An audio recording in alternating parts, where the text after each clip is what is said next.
सत्यानन्दचिदात्मने सर्वान्तरात्मने श्रीमद् वेङ्कटेशाय मङ्गलम्। स्वतः सर्वविदे सर्वशक्तये सर्वशेषिने सुलभाय सुशीलाय वेङ्कटेशाय मङ्गलम्।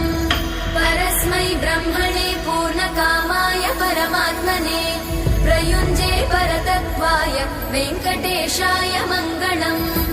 आकालतत्त्वमशान्तमात्मनामनुपश्यताम् अतृप्त्यमृतरूपाय वेङ्कटेशाय मङ्गलम्। प्रायस्वचरणौ पुंसां शरण्यत्वेन पाणिना कृपया दिशते श्रीमद् वेङ्कटेशाय मङ्गलम्।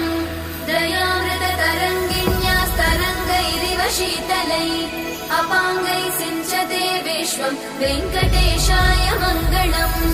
स्रग्भूषाम्बर